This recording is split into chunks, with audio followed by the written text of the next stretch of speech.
দুরুদ ও সালাম যাহারো লাগিয়া, সবুজ গম্বুজ দেখো রে চাহিয়া।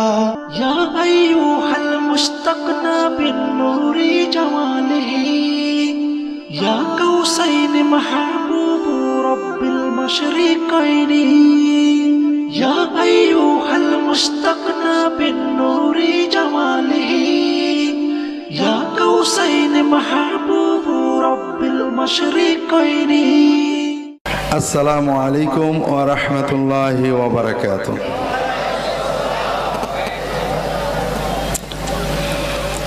ইন্নাল হামদালিল্লাহি নাহমাদুহু ওয়া নাস্তাঈনুহু ওয়া নাস্তাগফিরুহু ওয়া নাউযু বিল্লাহি মিন শুরুরি আনফুসিনা ওয়া মিন সাইয়্যাতি আ'মালিনা।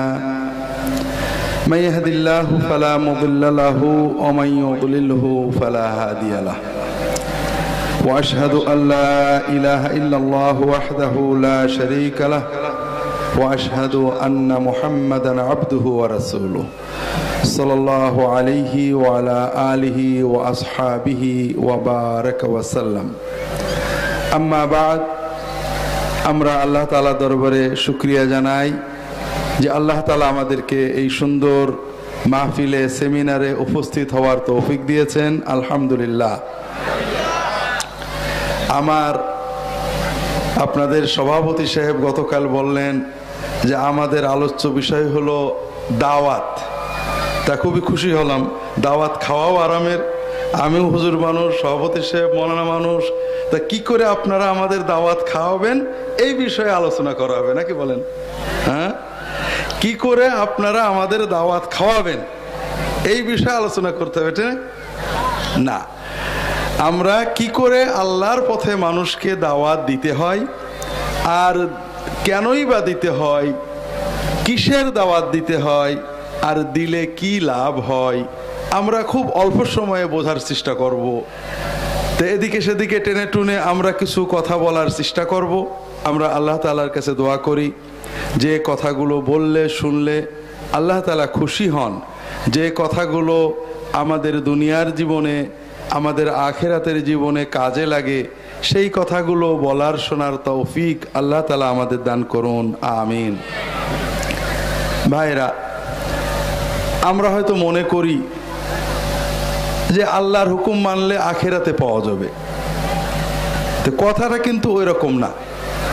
আল্লাহর কথা শুনলে দুনিয়াতে সবচেয়ে আগে পাওয়া যায়। আল্লাহ তো আমাদের দুনিয়ায় জীবন দিয়েছেন কষ্ট করতে না। আমরা আল্লাহর পথে চললে আল্লাহর কোনো লাভ হয় না, আমাদের লাভ হয়, নগদ লাভ হয়, বাকিও লাভ হয়। আল্লাহ আমাদেরকে এমন কোনো হুকুম দেননি যেটা আমাদের কাজে লাগে না। ছোট্ট একটা মূল নীতি আপনারা বুঝতে পারবেন, এটার ভিত্তিতে আল্লাহর পথে দাওয়াত কেমন হবে এটাও আমরা বুঝতে পারবো ইনশাআল্লাহ। সেটা হলো আল্লাহ তাআলা আমাদেরকে যত হুকুম আহকাম দিয়েছেন সব দিয়েছেন আমাদের ভালোর জন্য, নাকি বলেন? নাকি আল্লাহর কোনো স্বার্থ আছে? আমরা সবাই নামাজ পড়লে আল্লাহর কোনো লাভ আছে, আর সবাই বেনামাজ হলে আল্লাহর কোনো লস আছে? না। তাহলে আল্লাহ যখন আমাদেরকে বিধি বিধান দিয়েছেন আমাদেরকে ভালোবেসে আমাদের কল্যাণের জন্য দিয়েছেন।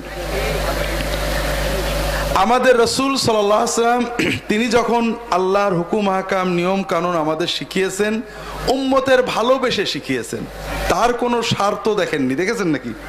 উনি বলে গেছেন নাকি আমার বংশের দুইজনকে তোমরা গদ্দিনসীন করেই রাখবা, বলে গেছেন নাকি? না, এমন কিছু বলে যাননি।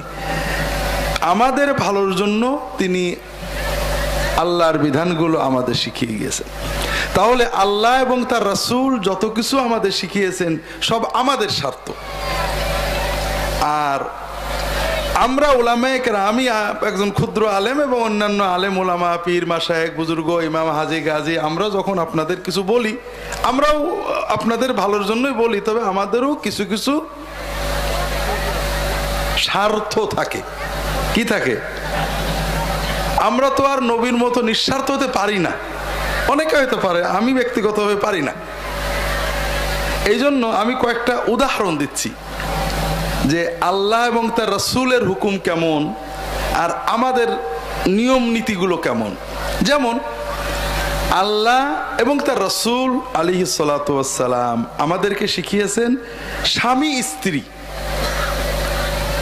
তারা গল্প করবে, আড্ডা দেবে, সংসারের কাজ করবে, বউ রাগ করবে, স্বামী চুপ করে থাকবে, স্বামীর জন্য বউ রান্না করবে। এই যে কাজগুলো, এই কাজগুলো করলে জিকির করা, তাহাজ্জুদ পড়া, নফল রোজা রাখার চেয়েও স্বামী এবং স্ত্রী অনেক বেশি সওয়াব পাবে।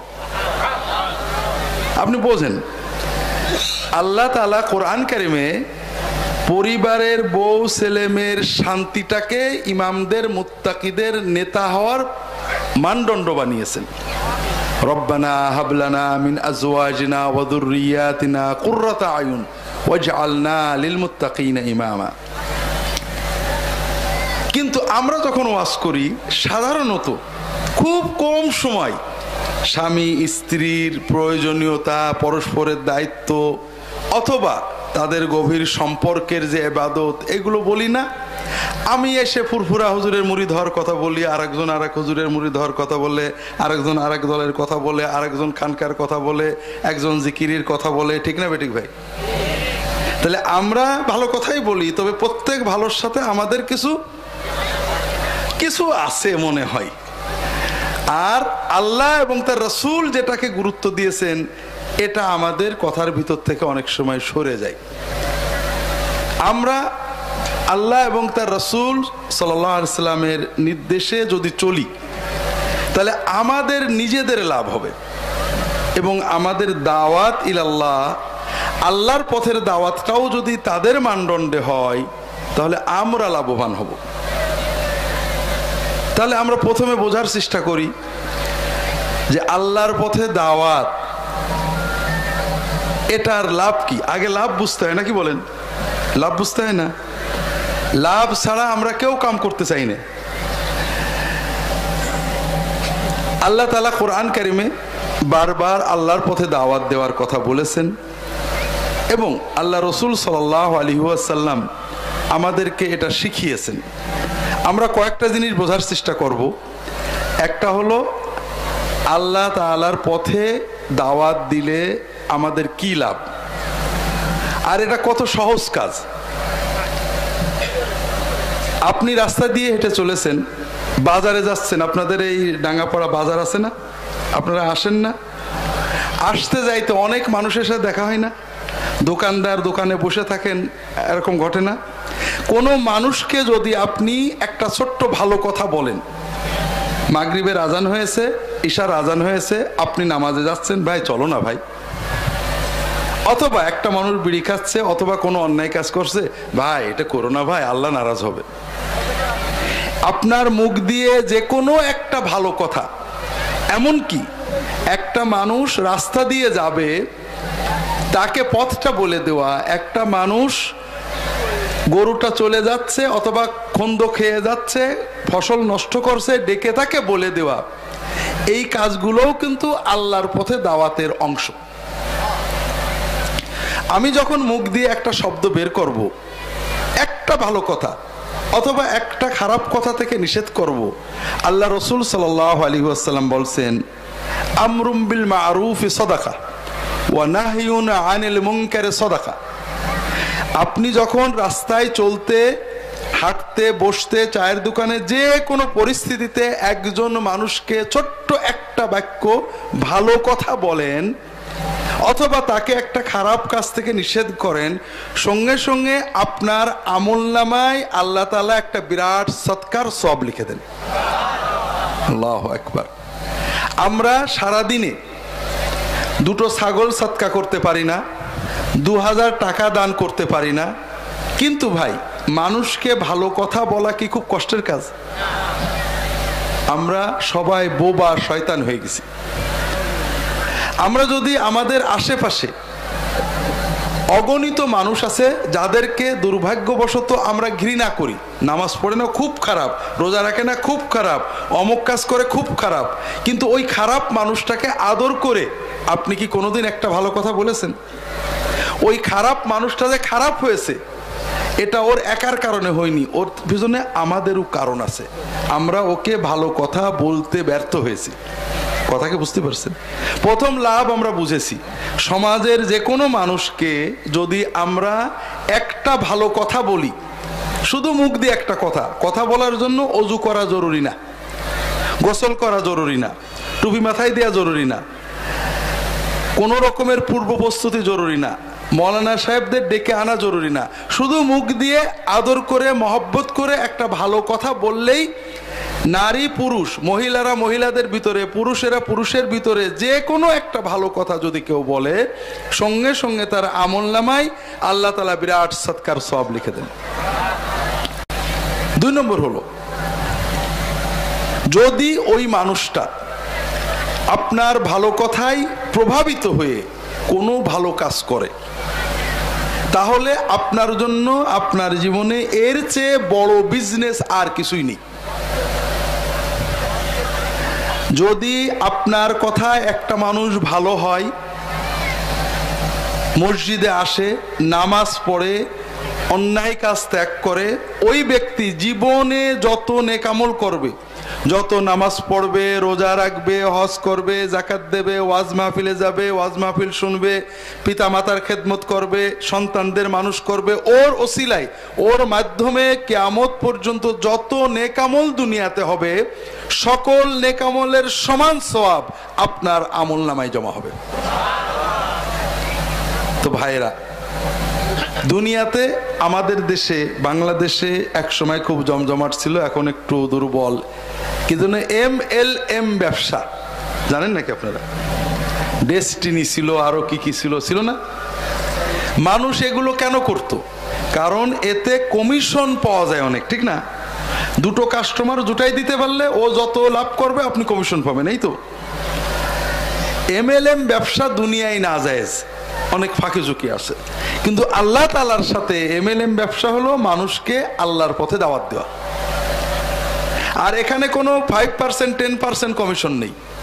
আল্লাহ রাসূল সাল্লাল্লাহু আলাইহি ওয়াসাল্লাম বলছেন, আপনার কথাই যদি কেউ ভালো হয়ে নামাজ পড়ে, ও যে 100 সওয়াব পাবে, আপনার আমলনামায়ও ওই 100 সওয়াবই জমা হবে, কিন্তু ওর সওয়াব কমবে না। আল্লাহর কাছে কম আছে নাকি? তাহলে আমরা 2টো লাভ জানতে পারলাম, ঠিক না? এখন আমরা কিন্তু এই লাভ থেকে বঞ্চিত হচ্ছি অনেকেই, ঠিক না ভাই? ঠিক। আমরা কেন বঞ্চিত হচ্ছি আমি কোরআনের নির্দেশনা আপনাদের বলবো। কারণ আমরা মানুষদেরকে দাওয়াত দিই না, সমালোচনা করি। সমাজের মানুষদেরকে খারাপ বলি, কিন্তু খারাপকে ভালো করার চেষ্টা করি না।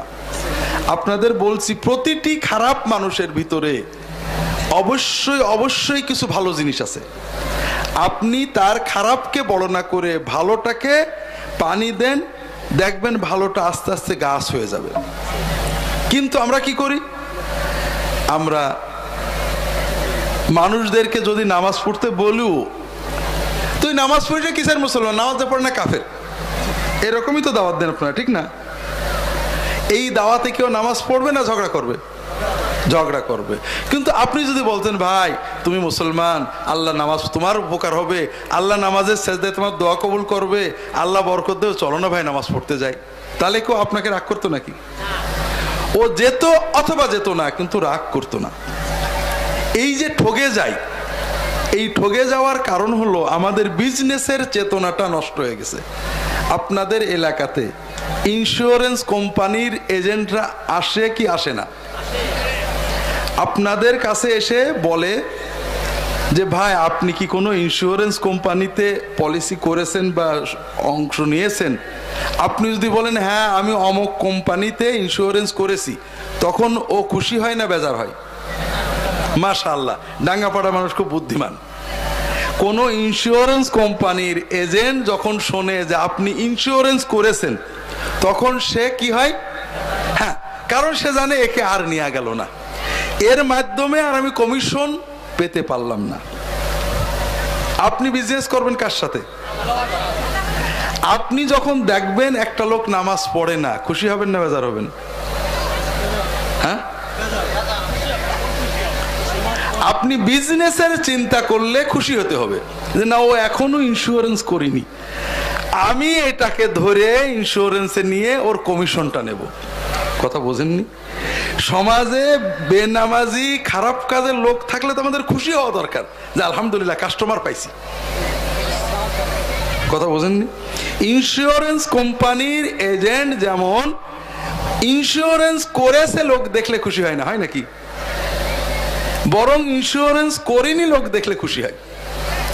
ঠিক আমরা নামাজি লোকদের মহব্বত করবো নিঃসন্দেহে, সেটা অন্য জিনিস, কিন্তু আমার বিজনেসের জন্য খুঁজে বেড়াবো যে নামাজি না কে,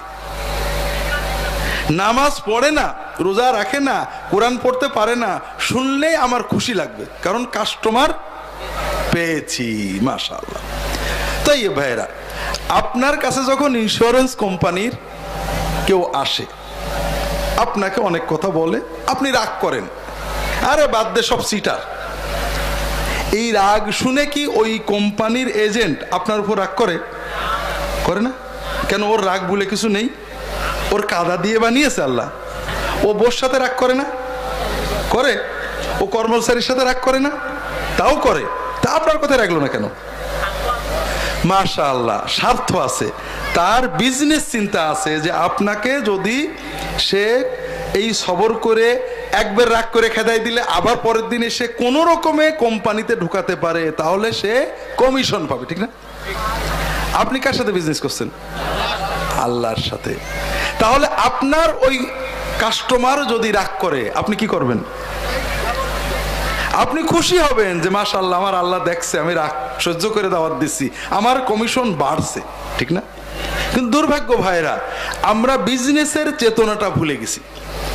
আমি আল্লাহর সাথে বিজনেসের জন্য দাওয়াত দিই না, পরের খুঁটা দেওয়ার জন্য দাওয়াত দিই। আমরা আল্লাহ তাআলার সাথে বিজনেসের চিন্তায় দাওয়াত দেব। কিভাবে? ও রাগ করলেও আমি সবর করব না, এখানে আমার স্বার্থ আছে। ভাই ভাই রাগ করিস না ভাই, চল মসজিদে, তুই অত কথা বলে চল, কিছু না হলে বলেন যে ভাই আমার ঠকাস নে, তোর মসজিদে নিয়ে আমি আল্লাহর কাছে কমিশন নেব, নিয়ত করে ফেলিস, তুই একবার অন্তত চল। কথা বোঝেননি তো ভাইরা? তৃতীয় কথা হলো, কিসের দাওয়াত দেব? আমরা ভুল করি, আমরা কেউ আল্লাহর পথে দাওয়াত দিই না, আমরা সবাই নিজ নিজ দল মতের পথে দাওয়াত দিই। মনে করেন আমার একটা মাদ্রাসা আছে, যেমন আমাদের সভাপতি সাহেবের বাড়িতে একটা মাদ্রাসা আছে, উনি সারা বাংলাদেশে ওয়াজ করে সবাই রৌনগর মাদ্রাসায় ছেলে ভর্তি করবা, এটা হলো একটা দাওয়াত। আরেকটা দাওয়াত হলো উনি সারা বাংলাদেশে বলে ভাইরা আপনার ছেলে পেলে মাদ্রাসায় পড়াবেন, মাদ্রাসায় টাকা পয়সা দেবেন, মাদ্রাসা কোরআন শেখাবেন, আমারও একটা মাদ্রাসা আছে, চাইলে ওখানেও ভর্তি করবেন। কোনটা ভালো দাওয়াত আপনাদের মনে হয়? পরেরটা। আমাদের দাওয়াত হবে যে ভাই তুমি ইমানটা সহি করো, নামাজ পড়া, হালাল খাও, বউ বাচ্চা নিয়ে সুখে থাকো, এরপরে তুমি যে দলে যাও যাও, আমার দলে আসো যদি আলহামদুলিল্লাহ। কথা বোঝেননি? এইটা হলো আল্লাহর পথে দাওয়াত। আর আমরা দিই দলের পথে দাওয়াত, মতের পথে দাওয়াত, নিজের পথে দাওয়াত, নফসের পথে দাওয়াত, যে জন্য আমরা দাওয়াতে সফল হই না এবং আল্লাহর কাছে যে বরকত পাওয়া দরকার সেটা পাচ্ছি না। আল্লাহ তাআলা কোরআন কারীমে বলছেন, আউযু বিল্লাহি মিনাশ শাইতানির রাজীম, ওয়ামান আহসানু কাওলাম মিম্মান দাআ ইলাল্লাহ ওয়া আমিলা সালিহান ওয়া ক্বালা ইন্নানি মিনাল মুসলিমিন। আল্লাহ তাআলা বলছেন, মানুষের ভিতরে সবচেয়ে ভালো মানুষ, সবচেয়ে সুন্দর মানুষ, সবচেয়ে ভালো কথা বলা মানুষ কে? যার পাগড়িটা খুবই সুন্দর, নাকি? যার গলার সুর ভারী সুন্দর, যার গল্প শুনলে খুব মজা লাগে। তাও বলেননি আল্লাহ। আল্লাহ তাআলা তিনটে কথা বলেছেন, ওয়ামান আহসানু কাওলাম মিম্মান দাআ ইলাল্লাহ ওয়া আমিলা সালিহান ওয়া ক্বালা ইন্নানি মিনাল মুসলিমিন। সবচেয়ে ভালো কথা বলে, সুন্দর কথা বলে, সবচেয়ে ভালো মানুষ মুসলমান ওই ব্যক্তি যার তিনটে কোয়ালিটি আছে। কয়টা ভাই? প্রথম হলো সে মানুষদেরকে আল্লাহর পথে ডাকে। কার পথে? এবং নিজে নেকামল করে। নিজে কি করে? এবং বলে যে আমি মুসলমান, কি বলে? তাহলে আমরা সবচেয়ে ভালো মানুষের, আল্লাহর পথের দায়ীদের 3টে গুণ আল্লাহর কোরআনের এই আয়াতে দেখলাম। প্রথম কি ভাই? আল্লাহর পথে ডাকে। দ্বিতীয় কি?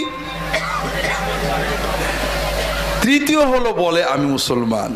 আমরা সমাজের মানুষ, অধিকাংশ মানুষ গড্ডালিকা প্রবাহে চলি, তার মানে গতানুগতিকতায় চলি। সমাজে আপনারা তো মাশাআল্লাহ ডাঙ্গাপাড়ার মানুষেরা অনেকেই ওয়াজ শুনতে আসেন। সমাজে অনেক মানুষ আছে যারা ওয়াজ মাহফিলে যায় না, মসজিদে যায় না, দিনের কাজ করে না, আছে না নেই? আছে।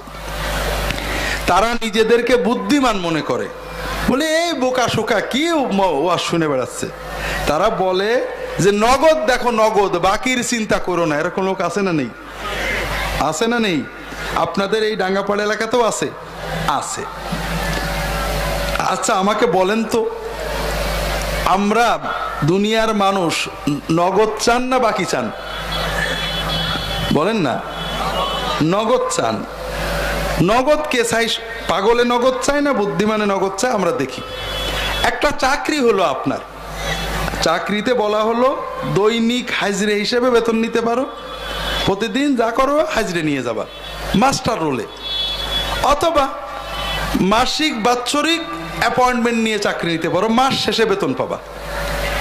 দৈনিক নগদ যা করবা নিয়ে যাবা, অথবা বাকি 1 মাস পরে 30 দিন পরে বেতন নেবে। আপনারা কোনটা চাইবেন? হ্যাঁ, নগদ চাবেন না? আপনি তো বোকা, আজকে কাজ করলেন, যদি 29 দিনের মাথায় মরে যান টাকাটা পাবেন না, নগদ নেবেন না? নগদ চাই পাগলে না বুদ্ধিমানে? আর যে বুদ্ধিমান সে বলে না আমি দৈনিক নেব না, মাসিক চুক্তিতে নেব, ঠিক না? ঠিক আছে, আপনার মাসিক বেতন পান, মালিক বলল, কোম্পানি বলল যে তোমার প্রতি মাসের বোনাস অথবা তোমার যে ওভারটাইম আসে ওটা প্রতি মাসে দিয়ে দেব, অথবা বছর শেষে অথবা চাকরি শেষে রিটায়ারমেন্টের সময় একবারে জমা করে দেব। আপনারা কোনটা নেবেন? নগদ নেবেন না? নগদ নেবে বুদ্ধিমানে না পাগলে? আর বাকি নেবে বুদ্ধিমানে। এমন কোন পাগল বাংলাদেশে পাবেন না যে বলবেন না আমার মাসে মাসে বোনাসটা দিয়ে দাও। প্রত্যেকে বলবে না রিটায়ারমেন্টের সময় একবারে জমা করে দিও, ওইটা আমার কাজে লাগবে, ঠিক না? তাহলে বাকি হলো না নগদ হলো? বাকি হলো। আপনার ঘরে গোলায় ধান আছে, পেটে খিদে আছে, পকেটে টাকা নেই, ছেলে পেলে নিয়ে না খেয়ে আছেন। একজন বলল যে তোমার গোলায় তো 5 মণ ধান আছে, ওইটা সিদ্ধ করে নিয়ে এসো, খাও না পেট ভরে। আপনি বললেন যে না ভাই, এটা বীজ ধান রেখে দিছি, এই তো জো আসলেই ধান বুনে দেব। সে যদি বলে আরে তুই তো বোকা, আরে আগে নগদ পরে বাকি, তুই এটা খা, তোর জো আসবে কিনা ঠিক নেই, ততদিন তুই বাঁচবি কিনা ঠিক নেই, তোর মাটিতে ধান বুনে দিবি, ধান হবে কিনা ঠিক নেই, ধান হওয়ার পরে চিটি হবে না পুড়িয়ে যাবে তারও ঠিক নেই। এত অনিশ্চিত ভবিষ্যতের বাকির চিন্তা না করে এখন পেটে খিদে আছে, ঘরে ধান আছে, খেয়ে নে। এই বুদ্ধি যদি দেয় আপনি কি মানবেন? কেউ মানার মতো আছেন নাকি? যে মানবে সে বোকা, না যে মানবে না সে বোকা? মানবে সে। তাহলে আমরা কি নগদ চাই না বাকি চাই? প্রতিটি বুদ্ধিমান মানুষ বাকি চাই, শুধুমাত্র পশু জীব জানোয়ার নগদ। কথা বোঝেননি? 2 নম্বর কথা, আসল বোকা কারা? আপনি এখানে ওয়াজ মাহফিল শুনতে আসছেন, আর একজন দোকানদারি করছে। যিনি দোকানদারি করেন, যিনি ব্যবসা করেন, তিনি কিন্তু বাকির পিছনে ছোটে, তার সব আয় ব্যাংকে জমা করে, ঠিক না? না যা আয় হয় খেয়ে ফেলে, ব্যাংকে জমা করে না? ব্যাংকে যেটা জমা করে এটা কি নগদ ভোগ করছে না বাকির জন্য রেখে দিচ্ছে? ওটা তো পুরোই বাকি। তবে ওই বাকি যে কষ্ট করছে সে কিন্তু খাবে না। খাবে কারা? হ্যাঁ, ও পরের জন্য জমাচ্ছে। আর আপনি আল্লাহর জন্য যেটা করেন ওটা আপনি নিজে নগদ পাবেন, আল আওলাদ নিজে নগদ পাবে, এবং আপনিও বাকিতে 16 আনাই পাবেন। কথা বোঝেননি? এজন্য আমরা অধিকাংশ দুনিয়ার মানুষ আল্লাহর পথে চলতে শয়তান বাধা দেয় যে এসবে কি হবে, ওরে মরে গেলে কি হবে, থাক আমরা নগদ চিন্তা করি। এটা হলো নগদ একমাত্র পাগল ছাড়া কেউ চিন্তা করে না। একমাত্র পাগল, তার বাড়ি নেই, ঠিক না, টাকা পয়সা জমায় না, ঠিক না, কারণ টাকা পয়সা তো বাকি, জমাই তুমি খাবো, কিন্তু যা নগদ পাই খেয়ে ফেলে। এটাকে কি বলে? পাগল। আর যারই বুদ্ধি আছে সেই বাকি এবং সঞ্চয় করে। কিছু মানুষ সমাজে যখন দিনের চিন্তা মনে আসে তখন মানুষের দোষ ধরে, নিজে ভালো না হয়ে মানুষের দোষ ধরে। দেখবেন চায়ের দোকানে বিভিন্ন জায়গায় অনেক মানুষের সমালোচনা, কোরআনের কথা, হাদিসের কথা, ইমাম সাহেব ভালো না, হুজুর ভালো না, ওয়াজ করে গেছে ভালো না, মৌলানা সাহেব ভালো না, প্রধানমন্ত্রী ভালো না, অমুক এমপি ভালো না, চেয়ারম্যান ভালো না, এই রকম কথা বলার লোক আছে না নেই? অল্প না বেশি? কিন্তু আমি যে ভালো না, আমার কর্ম যে ভালো হচ্ছে না, এই চিন্তা কি হচ্ছে? এই জন্য আল্লাহ বললেন শুধু মানুষকে আল্লাহর পথে ডাকলে হবে না, আল্লাহর পথে মানুষদের ডাকার পাশাপাশি তোমার কর্মটা কিন্তু ভালো হতে হবে। তুমি যদি নিজের কর্ম ভালো না করতে পারো আর শুধু মানুষদেরকে আল্লাহর কথা বলো, তাহলে এটার দ্বারা তুমি ফায়দা পেলে না। কথাকে বুঝতে পারছেন ভাইরা? জি। তৃতীয় হলো মুসলমান পরিচয় দেওয়া। আমরা যে মুসলমান, এই পরিচয় দিতে যদি লজ্জা থাকে তাহলে সেটা আমাদের ইমানি দুর্বলতা। এই লজ্জা আমাদের আছে না নেই? আছে না নেই? খুব আছে। ছেলে পেলে দাড়ি রাখে, কিশোরেরা দাড়ি রাখে, আইসে বলে স্যার দাড়ি রাখতে পারছি না। কেন? মা নিষেধ করে। ছেলে পেলে দাড়ি রাখলে প্রথম কে নিষেধ করে? কেন? দাড়ি রাখলে মুসলমান পরিচয়টা পাওয়া যায়, আর মা এটা চায় না যে মুসলমান পরিচয় ছেলের থাক। কথা কি ঠিক না বেটি? ঠিক করে বলেন তো, দাড়ি রাখলে প্রথম বাধা দেয় কে? অধিকাংশ ক্ষেত্রে মা বাবা পরিবারই বাধা দেয়, ঠিক না? কেন? প্রথম বাধা দেয় যে ছেলেটা দাড়ি রাখলে একটু বয়স্ক বয়স্ক দেখা যায়। মায়ের কাছে সন্তান তো কিশোর, ছোট বাবু, মা ছেলেটা দাড়ি রেখে বুড়ো বুড়ো লাগবে, ছেলেটাকে আমার রাজপুত্রের মতো দেখতে হবে, ঠিক না? ছেলেকে রাজপুত্রের মতো দেখার উদ্দেশ্যে মা বিশেষ করে ছেলেকে দাড়ি রাখতে দিতে চায় না। এরকম আছে না নেই? এখন প্রথম কথা হলো মায়ের চোখ। হাসান হোসেন কি রাজপুত্র ছিল না? ছিল না? দাড়িওয়ালা রাজপুত্র না দাড়ি ছাড়া? তা আপনার ছেলে দাড়িওয়ালা হাসান হোসেনের মতো রাজপুত্র হলে আপনার সমস্যা কোথায়? তার মানে আপনি বারাক ওবামা, বুশ, কি যেন ক্লিনটন, এদের দাড়ি চাচা মুখ দেখে দেখে, ইহুদি নাসারাদের চেহারা দেখে দেখে, সিনেমার নায়কদের চেহারা দেখে দেখে আপনি হাসান হোসেনের কথা ভুলে গিয়েছেন। আপনার ছেলে দেখে মুসলমানও চেনা যায় না, হিন্দু চেনা যায় না, এই রকম ছেলে চান। মুসলমান পরিচয় পাওয়া যাক, এরকম ছেলে আপনি চান না। তো ভাইরা, একটা কিশোর যখন দাড়ি রাখে, আমি সবাই দাড়ি রাখতে পারবেন বলছি না, কিন্তু এটা অনেক বড় কাজ। দাড়ি চেঁচে ফেলাটা তার জন্য একটা মহা গুনাহের কাজ। সে এবং তার পিতামাতা গুনাহ পাচ্ছে। দ্বিতীয়ত, দাড়ি কিশোরদের, যুবকদের বড় প্রোটেকশন। প্রথম প্রোটেকশন হলো মেয়েদের হাত থেকে। আমার কথা কি বুঝতে পারছেন? কিশোরেরা খুব রাগ করছে যে স্যার বলে কি, মেয়েদের সাথে গল্প করাই তো ফুর্তির কাজ, তো মেয়েদের হাতের থেকে আমরা প্রোটেকশন পাবো কেন? দরকার কি? আসলে মেয়েদের সাথে গল্প করা ফুর্তির কাজ, এতে কোনো সন্দেহ নেই। তবে এটা শুরু হয় ফুর্তি দিয়ে, এরপরে পকেটের উপরে চাপ পড়ে যায়। পকেটের উপরে চাপ পড়ে না? পড়ে না? কিভাবে?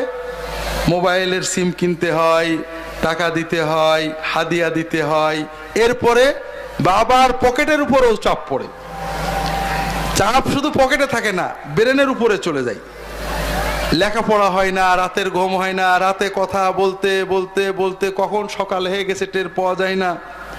তাহলে 2 নম্বর ব্রেনের উপরেও চাপ পড়ে গেল, 3 নম্বর লেখাপড়ার উপরে চাপ পড়ে গেল। লেখাপড়া করতে আর মন বসে না, মনে হয় গল্প করি। 4 নম্বর আসল চাপ হলো তখন মনে হবে বিয়ে শাদী করে ফেলি, ঠিক না? বিয়ে শাদী করার যখন ইচ্ছা হবে তখন দুটোর একটা, যদি বিয়ে না হয় তাহলে 1-2 বছর কাঁদবে, তারপর ঠিক হয়ে যাবে। আর যদি বিয়ে হয় তাহলে মাশাআল্লাহ তাবারাকাল্লাহ 70 বছর কাঁদবে। কথা বলছেননি? কারণ এই বয়সে 20-22 বছর বয়সে, 17-18 বছর বয়সে যে পছন্দ ওটা কখনো ভালো হয় না। দাড়ি রাখলে এই ধরনের যে সমস্যাগুলো, কৈশোরের শুরুর সমস্যাগুলো থেকে বাঁচা যায়, দুষ্ট বন্ধুদের থেকে বাঁচা যায়। দুষ্ট বন্ধুরা প্রথমে কিছুদিন মস্করা করবে, হুজুর হয়ে গেছে, এ হয়েছে, তা হয়েছে, এরপরে তারা সমীহ করবে, আর কিছুই বলবে না। এটা হলো একটা দিক, যে আমাদের দেখে মুসলমান মনে হোক, আমার পোশাক, আমার দাড়ি, আমার নামাজ, আমার চেহারা, আমার আচরণ, আমার কৃষ্টি, আমার কালচার আমাকে মুসলমান পরিচয় দিক, এটা হলো আল্লাহর দ্বীনের দায়ীদের একটা বড় যোগ্যতা। এরপরে আল্লাহ তাআলা বলছেন কি, লা তাসতাউল হাসানাতু ওয়ালা সাইয়্যা, ভালো এবং মন্দ এক হতে পারে না। ইদফা বিল্লাতি হিয়া আহসান, তুমি যখন আল্লাহর পথে মানুষকে ডাকবে, মানুষকে ভালো কথা বলবে, মানুষের আল্লাহর দিকে ডাকবে, অনেক সময় মানুষ তোমাকে খারাপ কথা বলবে, বলে না? বলে না? যদি কেউ বলে যে তোমরা খারাপ, আমরা তাদেরকে আরো বেশি খারাপ বলবো, ঠিক না? আল্লাহ বলছেন না, তোমাকে যদি কেউ শালা বলে তুমি মিয়া ভাই বলবে, তোমাকে যদি জঙ্গি বলে তুমি ভালো মানুষ বলবে, তোমাকে যদি বাজে কথা বলে তুমি সুন্দর কথা বলবে। ইদফা বিল্লাতি হিয়া আহসান, সে যে কথা বলেছে তার চেয়ে আরো অধিক সুন্দর, মনোরম, আকর্ষণীয় কথা বলে তুমি তার অন্যায়কে প্রতিহত করবে। অন্যায়ের প্রতিবাদ, অন্যায়ের প্রতিরোধ হবে সুন্দর আচরণ দিয়ে। কথা কি বুঝতে পেরেছেন? আমরা দ্বীনের দায়ীরা কি এই আচরণ করতে পারছি? না। আমরা অনেক সময় দাওয়াতের আদব নষ্ট করে লড়াইয়ের ময়দান বানাই ফেলি। ভাই, লড়াইয়ের ময়দান হলো ভিন্ন জিনিস, যেখানে কাফের রাষ্ট্রের বিরুদ্ধে আপনি লড়াই করছেন, সেখানে দুশ্মন থাকে। আপনি যাকে দাওয়াত দিচ্ছেন দেশের মানুষ কেউ দুশ্মন না আপনার। আল্লাহ ইহুদি খ্রিস্টানদের সাথে ভালো কথা বলতে বলেছেন, অমুসলমানদের সাথে ভালো কথা বলতে বলেছেন, অমুসলমানদের দেবতাকে গালি দিতে নিষেধ করেছেন। কোন অমুসলিমের দেবতা, ঈশ্বর, তাদের প্রতিমা, ধর্মগ্রন্থকে গালি দেওয়া হারাম। সেক্ষেত্রে আপনি মুসলমানের ছেলেকে দাওয়াত দিতে যে ইসলামের শত্রু বানিয়ে ফেলেন, এটাতে আর যাই হোক একমাত্র শয়তান ছাড়া আর কেউ খুশি হয় না। নিজেকে নিয়ন্ত্রণ করতে হবে। কিভাবে? আল্লাহ তাআলা বলছেন, তুমি যখন খারাপের পরিবর্তে ভালো দিয়ে মানুষদেরকে প্রতিহত করবে, প্রতিরোধ করবে, প্রতিকার করবে, ফাইদাল্লাযী বাইনাকা ওয়া বাইনাহু আদাওয়াতুন কাআন্নাহু ওয়ালিয়্যুন হামীম, তখন কি হবে? তোমার সাথে যার দুশ্মনী আছে, যে তোমাকে কঠিন খারাপ জানে, তুমি যখন তার খারাপ আচরণকে ভালো আচরণ দিয়ে প্রতিহত করবে, তখন সেও এক সময় তোমার বন্ধু হয়ে যাবে। আপনার কথা বুঝতে পারছেন না? আল্লাহ তাআলা এত সুন্দর কথা বললেন, আমি নাই খারাপ করে বললাম, আপনারা কেউ তো সুবহানাল্লাহ বললেন না। ডাঙ্গাপাড়ার লোকরা সুবহানাল্লাহ বলে না নাকি? অত হুজুর যখন বলে বলুন সুবহানাল্লাহ, আমরা বলবো সুবহানাল্লাহ, ঠিক না? বলুন জিন্দাবাদ, আমরা বলবো জিন্দাবাদ, নাকি? না, এটা সুন্নতে আসে না, এই জন্য আমি বলি না। তো যাই হোক, যেটা বলছিলাম ভাইয়েরা, আমাদের কোরআন কারিমে আর একটা সূরায় ঠিক এই বিষয়গুলো আল্লাহ বলেছেন, বুড়োদের জন্য না, যুবকদের জন্য। আমরা আমাদের সন্তানদেরকে গুরুত্ব দিই না, সময় দিই না। সময় দিই যখন ছোট থাকে, কোলে নিয়ে একেবারে জীবন দিয়ে দিই। যখন 3, 4, 5, 6 বছর বয়স থাকে তখন কাঁধে নিয়ে মসজিদে নিয়ে যায়, ঠিক না বেঠিক? কিন্তু যখন 8, 9, 10, 12, 13, 14, 15 হয়, তখন আমাদের সাথে তাদের সম্পর্ক থাকে না, থাকে? একটা জেনারেশন গ্যাপ হয়। ওর বন্ধু বান্ধবের আমি চিনি না, ও কোথায় কাটায় আমি জানি না। এটা কোনো মুসলমানের কাজ না। আল্লাহ কোরআন কারিমে সূরা লোকমানে আমাদেরকে শেখাচ্ছেন, আপনার দাওয়াত শুরু হবে সবচেয়ে আগে কোথার থেকে? বাড়ির থেকে। আপনার সন্তানেরা আপনার বন্ধু হবে, তাদেরকে বসে আপনি নসিহত করবেন, শেখাবেন। কি শেখাবেন? দাওয়াতের বিষয়বস্তু। পারিবারিক দাওয়াত, সামাজিক দাওয়াত, সন্তানদের দাওয়াত, সব দাওয়াতের বিষয়বস্তু কি? আল্লাহ সূরা লোকমানে আমাদের কিছু শিখিয়েছেন। প্রথম কথা, আল্লাহ তাআলা লোকমান আলাইহিস সালামের কথা আমাদের বললেন, ওয়াইদ ক্বালা লোকমানু লিবনিহি ওয়া হুয়া ইয়াযুহু ইয়া বুনাইয়া লা তুশরিক বিল্লাহ ইন্নাশ শিরকা লাযুলমুন আযীম। লোকমান তার ছেলেকে কাছে ডেকে আদর করে, কোনো কড়া কথা বলে না, বুনাইয়া, আরবিতে বুনাইয়া মানে বাবাজি, আব্বু, কোচি, খুব আদরের কথা হলো বুনাইয়া। ইয়া বুনাইয়া, কোচি, বাবু শোনো, তোমাকে একটা কথা বলি। কি কথা? প্রথম কথা হলো লা তুশরিক বিল্লাহ ইন্নাশ শিরকা লাযুলমুন আযীম। আমাদের আল্লাহর পথে দাওয়াতের প্রথম দাওয়াত, প্রথম পয়েন্ট হলো যে শিরিক করবে না, শিরিক থেকে মুক্ত হও। শিরিকের চেয়ে বড় জুলুম আর কিছু নেই। শিরিক যদি আপনার ভিতরে থাকে, আপনার পরিবারে থাকে, আর আপনি নামাজ পড়েন, রোজা রাখেন, হজ করেন, যাকাত দেন, কোনো লাভ হবে ভাই? আপনার দাওয়াতের প্রথম কথা কি হবে? শিরিক করো না, শিরিক মুক্তভাবে আল্লাহর ইবাদত করো। কথা কি বুঝতে পারছেন? কিন্তু আমরা বাংলাদেশের মুসলমান ঠিক এই জায়গাটা বাদ দিছি। আমাদের সমাজের রন্ধে রন্ধে শিরিক ছড়িয়ে রয়েছে, আমরা বুঝিও না। আমি ছোট ছোট কয়েকটা শিরক আপনাদের বলবো, এরপরে দাওয়াতের দ্বিতীয় বিষয়ে যাব। আমরা একটু আগে বলছিলাম, আল্লাহ তাআলা যে বিধান দেন সেটা আমাদের জন্য কল্যাণকর, আর আমরা হুজুরেরা যে বিধান আপনাদের বানিয়ে দিই যে সেটা আমাদের হুজুরদের জন্য কল্যাণকর। আপনারা যখন কারোর কোনো বিপদ হয়, কষ্ট হয়, কোনো সমস্যায় পড়েন, তখন আপনারা আমাদের কাছে দোয়া নিতে আসেন, আসেন না? আসেন না? আসেন না রে ভাই? এই যে আপনারা এত জায়গায় যান, দৌড়ন, ফুরফুরায় যান, পাকশি যান, অমুক জায়গায় যান, তমুক জায়গায় যান, এই যে আপনারা দৌড়াদৌড়ি করেন, তার 90% মূল বিষয় হলো দোয়া নেওয়া, ঠিক না? তবলিগের বিশ্ব ইজতেমায় চলে যান, তবলিগে শরীক হওয়ার জন্য না, কি জন্য যান? আমাদের পাকশির মাহফিলে চলে যান ওয়াজ শোনার জন্য না, কি জন্য যান? দোয়ায় শরীক হয়ে একটু বরকত পাওয়ার জন্য, ঠিক না? কেন? আল্লাহ তাআলা কি পাকশিতে, ফুরফুরায়, বিশ্ব ইজতেমা, টঙ্গীর মাঠে অথবা অন্য কোনো দরবারে বাড়িঘর করে থাকেন নাকি? তো ওদিকে যান কেন? আল্লাহ তো কোরআন কারিমে বলেছেন, ওয়াইজা সাআলাকা ইবাদি আন্নী ফাইন্নী কারীবুন উজিবু দাওয়াতাদ দাঈ ইযা দাআন। আমার বান্দারা যখন আপনার কাছে আমার কথা জিজ্ঞাসা করে, আমি উত্তর দিয়ে দিচ্ছি। আল্লাহ বলছেন, আমি বান্দার কাছেই থাকি, নিকটে থাকি, আমি বান্দার সাথে থাকি। বান্দা যেখানে যে অবস্থায় আমাকে ডাক দেবে, আমি সঙ্গে সঙ্গে সাড়া দেব। যে আল্লাহ আপনার সাথে রয়েছেন, আপনার কাছে রয়েছেন, আপনি তাকে ফেলে কেন ছুটে বেড়াচ্ছেন দোয়ার জন্য? তার মানে আপনি মনে করেছেন আল্লাহ আপনার কথা শুনবে না, গুনাহগার হুজুরদের কথা বোধহয় তাড়াতাড়ি শুনবে।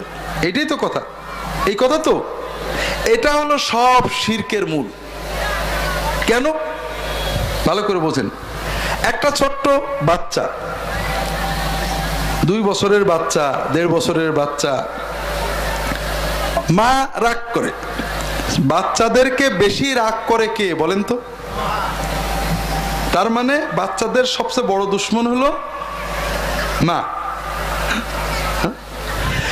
একটা বাচ্চাকে মা বেশি মারে না দাদা বেশি মারে, দাদি বেশি মারে, বাপ বেশি মারে, বোন বেশি মারে? মারে বেশি কে কোন তো? তার মানে মারছে বড় দুশ্মন আর নেই, ঠিক না?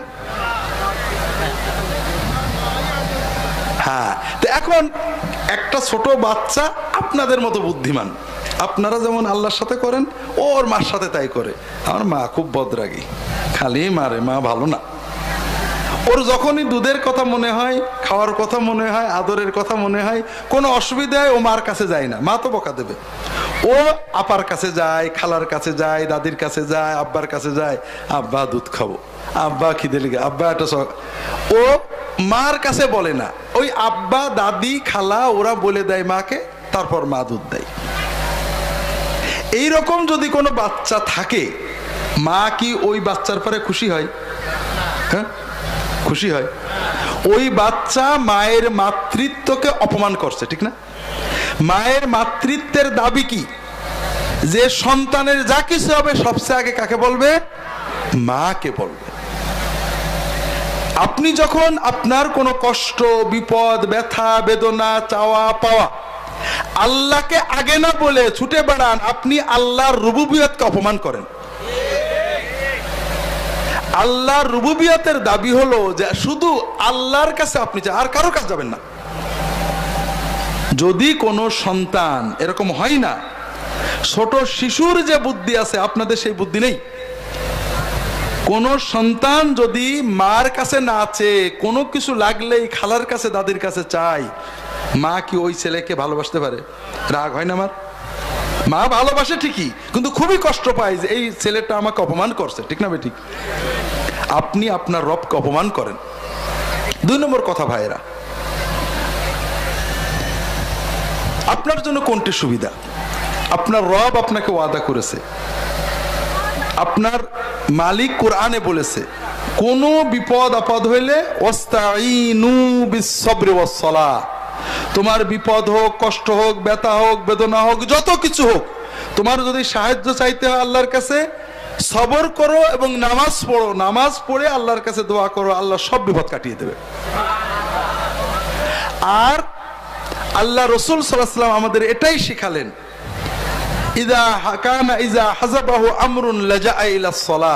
যত বিপদ আপদ, টেনশন, উৎকণ্ঠা নবীজি সাল্লাল্লাহু আলাইহি ওয়াসাল্লাম আসতো, তিনি নামাজে দাঁড়িয়ে দিতেন, নামাজের মাধ্যমে দোয়া করতেন। রাসূলুল্লাহ সাল্লাল্লাহু আলাইহি ওয়াসাল্লাম বলছেন, সাল্লাল্লাহু কুল্লা শাইইন হাত্তা শিসআন-নালি হাত্তাল মিলহা, তোমার যা বিপদ আপদ কষ্ট যা চাওয়ার হয়, তোমার যদি লবণও না থাকে, বলো আল্লাহ আমার লবণ লাগবে, ব্যবস্থা করে দাও। জুতোর ফিতে ছিঁড়ে যায়, আল্লাহ আমার ব্যবস্থা করে দাও। আর কারোর কাছে কিছু চাইবে না। কথা বোঝেননি? এখন দুটো ব্যবস্থা দেখেন কোনটা ভালো লাগে। আপনার কোনো কষ্ট হয়েছে, আপনি ওযু করেছেন, নামাজে দাঁড়িয়েছেন, তাহাজ্জুদে দাঁড়িয়েছেন, 2 রাকাত নামাজ পড়ে সেজদায় যে অথবা হাত তুলে কাঁদছেন, আল্লাহ ভালো করে, আল্লাহ আমার বাপরা। আর একটা হলো আপনার বিপদ হয়েছে, গরুর অসুখ, ছেলের অসুখ, মেয়ের অসুখ, বউয়ের ক্যান্সার, অমুক কিছু তমক কিছু, আপনি জামা পরেছেন, পায়জামা পরেছেন, শ্যান্ট পরেছেন, প্যান্ট পরেছেন, পকেটের মানি ব্যাগের ভিতরে 2000 টাকা নিয়েছেন, এই পকেটে 200 টাকা নিয়েছেন, 2 কেজি আম কিনেছেন, একটা ছাগল মুরগি পাললে নিয়েছেন, নিয়ে আপনি আমার কাছে চলে গেলেন। দুটো পথ আছে আপনার, আপনার জন্য কোনটা সহজ? আগেরটা। আপনার স্বার্থ কোনটাতে রক্ষা হয় আর আমার স্বার্থ কোনটাতে রক্ষা হয়? বাঙালি আমরা বলি যে নিজের ভালো পাগলও বোঝে, তবে আমার ধারণা, রাগ করেন না, নিজের ভালো বাঙালি বোঝে না, হুজুরদের ভালো বেশি বোঝে। বিশ্বাস করেন, রাজনৈতিক ময়দানে আর একটা লোককে এমপি করে কোটিপতি হওয়ার জন্য আপনি জাল ভোট দিয়ে জেলে যান, মারামারি করেন, আপনার কোনো লাভ হয় না। লাভ হয় কার? অথচ বাঙালি পরের ধান্দা করতে যেয়ে নিজের জীবন নষ্ট করে, আর হুজুরের পকেট ভারী করার জন্য নিজের ঈমান নষ্ট করে। যেটা বলছিলাম, আমার একটা রাহে বেলায়েত নামে একটা বই আছে, দেখবেন রাসূলুল্লাহ সাল্লাল্লাহু আলাইহি ওয়াসাল্লাম 2 সাজদার মাঝখানে, ছোট্ট একটা উদাহরণ দিচ্ছি, আমাদের দেশের মানুষদের নামাজ, দাওয়াতের বিষয়ে নামাজ আসবে যদি সময় থাকে। আমাদের দেশের মুসলমানদের নামাজ খুব সুন্দর, দাঁড়ালে পারে মরে গেলেও 1 পা নড়বে না, চুলকালেও হাত পা নাড়বে না, মোবাইল বেজে মসজিদ উল্টে গেলেও গানের সাউন্ডে মোবাইল বন্ধ করবে না, মাশাআল্লাহ খুব সুন্দর। কিন্তু রুকু সেজদা ঠিক না, রুকুতে যে কোনো মনে হয় যেন রুকুতে পিঠ ব্যথা হয়ে গেছে, কোনো রকম 1 সেকেন্ড পরে উঠে পড়ে, খাড়া আছে। কিন্তু উঠে আবার সমস্যা হলো, পুরো খাড়া হয় না, এই পর্যন্ত ওঠে, উঠেই ঢবাস করে পড়ে যায়। এরপরে 2 সেজদার মাঝখানে বসতে কষ্ট হয়, কোমর ব্যথা করে, এইটুকু উঠে আবার সেজদা দেয়। এরকম আছে না নেই? 50 বছর নামাজ পড়ছে এরকম। আল্লাহ রাসূল সাল্লাল্লাহু আলাইহি ওয়াসাল্লাম বলছেন, লাউ মাতা হাযা আলা হাযা মাতা আলা গায়রি মিল্লাতি রাসূলুল্লাহ সাল্লাল্লাহু আলাইহি ওয়াসাল্লাম। যদি এই নামাজ পড়ে আপনি মরেন, নবীর উম্মত হয়ে মরতে পারবেন না। আপনি নামাজে সূরা ফাতিহা জানেন না, সমস্যা নেই, নিয়তের বস্তা বলে সমুদ্রে ফেলে দেন। দোয়া দরুদ জানেন না, কোনো সমস্যা নেই, নামাজের কিচ্ছু লাগবে না। আপনি সুবহানাল্লাহ বললেও নামাজ হবে, শিখতে চেষ্টা করবেন, কিন্তু রুকু সেজদায় ফাঁকি দিলে নামাজ হবে না। আপনি কি ফাঁকি দিলেন? মুহাম্মদ রাসূলুল্লাহ সাল্লাল্লাহু আলাইহি ওয়াসাল্লাম 2 সেজদার মাঝখানে বসে কি বলতেন? আল্লাহুম্মা গফিরলি ওয়ারহামনি ওয়ারযুকনি ওয়াহদিনি ওয়াআফিনি ওয়াফু আন্নি ওয়াজবুরনি ওয়ারফানি। ঘড়ি দেখবেন 10 থেকে 15 সেকেন্ড লাগে। কি বলতেন? আল্লাহ আমার মাফ করে দাও, গুনাহ মাফ করে দাও, আল্লাহ আমার রহমত করো, আল্লাহ আমার হেদায়েত করো, আল্লাহ আমার রিজিক বাড়াই দাও, আল্লাহ আল্লাহ আমার সুস্থতা দাও, আল্লাহ আল্লাহ আমার নিরাপত্তা দাও, আল্লাহ বিপদ আপদে যেন না পড়ি, আল্লাহ আল্লাহ আমার যত ক্ষয়ক্ষতি হয়েছে পূরণ করে দাও, আল্লাহ আল্লাহ আমার মর্যাদা বাড়িয়ে দাও, আল্লাহ। দোয়াগুলো কেমন লাগলো? কয় সেকেন্ড লাগে? 10 সেকেন্ড। সারা দিনে 30 রাকাত নামাজ পড়লে 300 সেকেন্ড। 300 সেকেন্ডে কয় ঘন্টা হয় ভাই? কয় মিনিট হয়? হ্যাঁ, 5 মিনিট। সারা দিনের ভিতরে 30 রাকাত নামাজে যদি 5 মিনিট আপনি এই দোয়াগুলো করেন, আপনার জীবনের সব কষ্ট আল্লাহর মধ্যে দূর হয়ে যাবে। কিন্তু বাঙালি বড় হতভাগা যে এই 10 সেকেন্ডের দোয়া না করে টাকা পয়সা নিয়ে আমার কাছে দৌড়ায়। আর এটা হলো সব শিরকের মূল। এখানে মূল চিন্তাটাই শিরক। সেটা কি? আমরা মনে করি যে বড় রাজা বাদশার কাছে গেলে, বড় চেয়ারম্যান মেম্বার মন্ত্রী ডিসি এসপির কাছে গেলে সরাসরি যাওয়া যায় না। যাওয়া যায় নাকি? তার কোনো আপনজনের মাধ্যমে গেলে কাজটা ভালো হয়, ঠিক না ভাই? কাজে আল্লাহর কাছে গেলেও তো একটা মাধ্যম নিয়ে যাইতে হবে, ঠিক না? ঠিক না? ভালো করে বোঝেন, আন্দাজে কথা বলেন না। রাজা বাদশাহ মন্ত্রী মিনিস্টার এমপি এদের কাছে মধ্যস্থ নিয়ে যেতে হয় কেন? কারণ রাজা বাদশাহ প্রধানমন্ত্রী আমাকে চেনে না, ঠিক না? ডিসি সাহেবের অফিসে যাবেন, ডিসি আপনার চেনে নাকি? চেনে না। কাজেই আপনি ডিসির অফিসের কোনো একটা লোক দিয়ে যদি বলাই দিতে পারেন এই লোকটা খুব ভালো লোক, তখন ডিসি আপনাকে পারমিশন দেবে, ঠিক না? আল্লাহ তো সেরকম। আল্লাহ তো আমাদের চেনে না। চেনে? চেনে? ভালো করে বুঝিস যখন চেনে। তারপরেও তো নাউজুবিল্লাহ, আল্লাহর হয়তো কোটি কোটি কোটি কোটি কোটি কোটি কোটি কোটি বান্দা, আল্লাহ হয়তো নাউজুবিল্লাহ ঝাপসা চেনে। একজন হুজুর যদি বলে দেয় যে আল্লাহ এটা তোমার খুব ভালো বান্দা, আল্লাহ তাড়াতাড়ি চেনবে নাকি? কেউ যদি আল্লাহ তাআলার ব্যাপারে ধারণা করে যে ডিসিএসপি চেনে না, আল্লাহ হয়তো চেনে না, তার ঈমান থাকে নাকি? যে আল্লাহ আমাকে মায়ের চেয়ে বেশি চেনেন, তার কাছে কেউ বলে দেওয়া লাগে নাকি? মায়ের কাছে ঢুকতে সন্তানের পারমিশন লাগে নাকি? বড় প্রধানমন্ত্রী যদি হয় মা, প্রধানমন্ত্রী 7টা গেট থাকে আর তার পিএস থাকে, ছেলে যখন ঢোকে পারমিশন নিয়ে ঢোকে নাকি? ছেলে আপন না বান্দা আপন? মা সন্তানকে বেশি ভালোবাসে না আল্লাহ তার বান্দাকে বেশি ভালোবাসে? সেই বান্দার কাছে যাইতে কোনো গেট পাস লাগে না ক্রিমিয়া। আর একটা কারণে মাধ্যম লাগে, সেটা কি? সেটা হলো মানুষ জানলেও জুলুম করে, পার্সিয়ালিটি করে, করে না? গ্রামের চেয়ারম্যান বা কমিশনার মেম্বার উভয় গ্রুপকেই চেনে, কিন্তু বিচার করতে যেয়ে পার্সিয়ালিটি করে ফেলে না, করে না? কিন্তু যদি আপনি চেয়ারম্যান বা কমিশনারের বউকে দিয়ে, শালাকে দিয়ে, শাশুড়িকে দিয়ে অথবা ভাইরাকে দিয়ে একটু সুপারিশ, আমি কিন্তু মা বাবার কথা বলিনি, বলছি নাকি?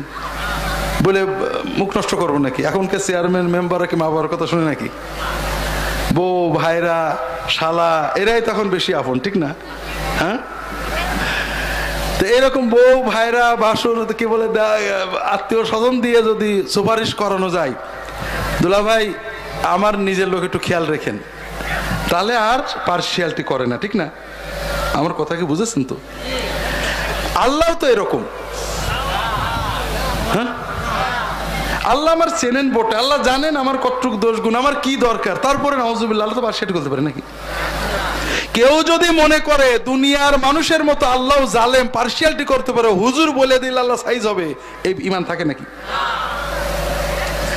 হুজুর লাগে কি জন্য? শিখতে, আল্লাহর কি করে ডাকবো, কোন দোয়া করব, কোন ভাবে ইবাদত করলে আল্লাহর ইবাদতে মজা পাবো, আল্লাহ দোয়া কবুল করবে, শেখার জন্য লাগে। যেটা আমার জানা নেই, কোরআন হাদিস যে পড়েছে তার কাছে শিখতে হয়, যে ইবাদত করেছে তার কাছে শিখতে হয়।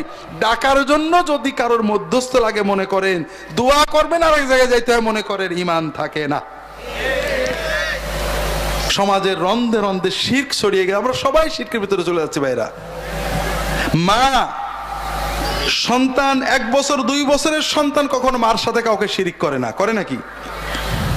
মা মেরেছে অনেক, এই জন্য মার বাদ দেখার কাছে যায় নাকি? দেখছেন কখনো?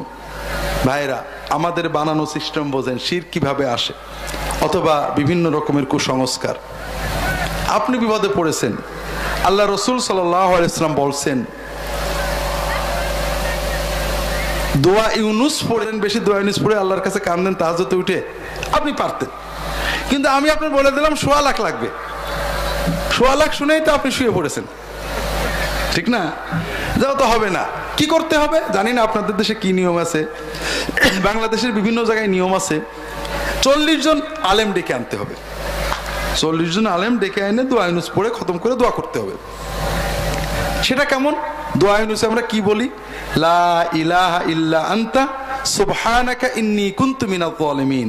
তার মানে আল্লাহ তুমি ছাড়া কোনো মাবুদ নেই, বিপদে ডাকার মতো, বিপদ থেকে তরানোর মতো কেউ নেই, আমি আল্লাহ অন্যায় করে ফেলেছি, মাফ করে দাও, বিপদটা কাটিয়ে নাও। কথা কি বুঝতে পেরেছেন? কারণ আমরা বিশ্বাস করি বিপদ আসে আমাদের বদ আমলের কারণে, অন্যায়ের কারণে। কষ্ট দেন আল্লাহ, বিপদ দেন যেন আমরা ভালো হয়ে যাই। আমরা যখন বলি আল্লাহ অন্যায় করে ফেলেছি, বিপদ তুলে নাও, তখন আল্লাহ বিপদ তুলে নেন, ঠিক না? যেমন মা একটা ছেলেকে বলে আর তো ভাত দেবো না, যা চলে যা, ছেলের সঙ্গে সঙ্গে চলে যায়, ঠিক না? না আসে মাছ জড়াই ধরে। হ্যাঁ, ছেলেকে যখন মা বলে দাদা তোর আর খাদ্য না, দূর হয়ে যা, মরে যা, চলে যা, চাচার বাড়ি চলে যা, মারা রাগ করে না? করে না? ছেলের সঙ্গে সঙ্গে চলে যায় নাকি? যে চাচার ধরে নিয়ে আসে, মার একটু বলে দাও নাকি? কি করে? মার কাছে জড়া ধরে, ঠিক না? মা যখন বলে ভাত দেব না, তখন মার এইটা উদ্দেশ্য না যে ছেলেকে কোনদিন ভাত দেব না, মার উদ্দেশ্য ছেলে একটু নরম হয়ে আমার কাছে আসুক। কথা বোঝেননি? আল্লাহ যখন আমাদের বিপদ দেন, আল্লাহর কখনো ইচ্ছা না আমাদের ক্ষতি করার। আল্লাহ চান যে বান্দা আমার ডাকুক, ওর মনটা আমার দিকে আসুক, ওর মনটা ভালো হোক, ও মুত্তাকি হোক, ও আল্লাহর ওলি হয়ে যাক, আমার বিপদের মাধ্যমে ও আমার দোস্ত হয়ে যাক। আমি যখন বলি আল্লাহ অন্যায় করে ফেলেছি, আমি জালেম, আমি অন্যায় করেছি, আল্লাহ আল্লাহ মাফ করে দাও, আল্লাহ আমার শুধু বিপদই কাটান না, আমার এই দোয়ার মাধ্যমে আমি আল্লাহর ওলি হয়ে যাই। ভাইরা, আমরা কি করি? আমার অন্যায় হয়েছে, আমার বিপদ হয়েছে, গরুর অসুখ হয়ে গেছে, ছেলের অসুখ হয়েছে, বিপদ হয়েছে, কাটছে না, 40 জন হুজুর আসছেন। 40 জন হুজুর কি বলছেন? লা ইলাহা ইল্লাল্লাহ, লা ইলাহা ইল্লাল্লাহ, লা ইলাহা ইল্লাল্লাহ। তার মানে 40 জন হুজুরই বলছে আল্লাহ আমি জালেম, আল্লাহ আমি জালেম, আল্লাহ আমি জালেম, ঠিক না? আপনি বলছেন নাকি? যখন আমি নিজেও যখন যাই মানুষের বাড়িতে দোয়া করার জন্য, আমি লক্ষ্য করি বাড়ির লোকেরা দোয়ায় শরীক হয় না। আপনারা দেখছেন? তাহলে 40 জন হুজুর বলছে আল্লাহ আমি জালেম, আল্লাহ আমি জালেম, আল্লাহ আমি জালেম, আর একমাত্র যে জালেম না খাঁটি আলেম সে বাড়িওয়ালা। এটা কি দোয়া ইউনুস পড়া হলো না আল্লাহর সাথে আর কি বলা হলো? ভাই, লাভ হলো যেটুক আমাদের, খাওয়া দাওয়া হাদিয়া তোফা যাই হলো, কিন্তু আপনার কোনো লাভ হয়নি। আপনার লাভ যেটা আল্লাহ রসুল সাল্লাল্লাহু আলাইহি ওয়াসাল্লাম আপনাকে বিধান দিয়েছেন। আপনি কাঁদতে থাকেন, আল্লাহর কাছে দোয়া ইউনুস পড়েন, কান্দেন, দোয়া করেন, আলেম ওলামাদের খাওয়াতে পারেন, মাদ্রাসায় দান করতে পারেন, আল্লাহ তোমার মাদ্রাসায় দান করেছি কবুল করে নাও, আল্লাহ বিপদ কাটিয়ে দাও। আপনার চাওয়া পাওয়া সব হবে কার কাছে? আল্লাহ গুনাহগার না, কাফেরের দোয়া শোনেন, আল্লাহ কোরআনে বলেছেন। এই যে শিরকের ছড়াছড়ি সমাজে, এ থেকে নিজেদেরকে বাঁচাতে হবে। আল্লাহ কোরআনে কি বললেন? ওই ছোট্ট বাবুকে, ছোট্ট বাচ্চাকে লোকমান আলাইহিস সালাম শেখাচ্ছেন, বাবা শিরিক করো না, লা তুশরিক বিল্লাহ ইন্নাশ শিরকা লাযুলমুন আযীম। শিরিক হলো সবচেয়ে বড় জুলুম। কেন? শিরিক জুলুম 3 রকমের। প্রথম হলো আল্লাহর উপরে জুলুম, আল্লাহর সাথে অন্যায় করলাম। কোন সন্তান যদি মার ইবাদত না করে, মার অর্থাৎ মার মহব্বত না করে, মার ভক্তি না করে শাশুড়ির বেশি ভক্তি করে, মা কি খুশি হয় না বেজার হয়? মায়ের সাথে শিরিক করেছে, ও মার জায়গায় আরেক নকল মা বানাইছে, ঠিক না? ঠিক তেমনি আল্লাহর ইবাদত না করে, অর্থাৎ আল্লাহ আমাদের সৃষ্টি করেছেন, রিজিক দিয়েছেন, হায়াত দিয়েছেন, মউত দিয়েছেন, আল্লাহর উপর ভরসা না করে হুজুরের উপর ভরসা করলেন, আল্লাহকে না ডেকে আমাকে ডাকলেন, আল্লাহর ইবাদত না করে আরেকজনের করলেন, আল্লাহকে সেজদা না করে আরেক জায়গায় সেজদা করলেন, আল্লাহর উপর নির্ভর না করে আরেকজনের উপর নির্ভর করলেন, আল্লাহকে মানত না দিয়ে দরগা মাজারে মানত দিলেন, আল্লাহর সাথে শিরিক করলেন, আল্লাহর সাথে মহা অন্যায় আচরণ করলেন। 2 নম্বর হলো শিরিক নিজের উপরে জুলুম, সবচেয়ে বড় মহা জুলুম নিজের উপরে।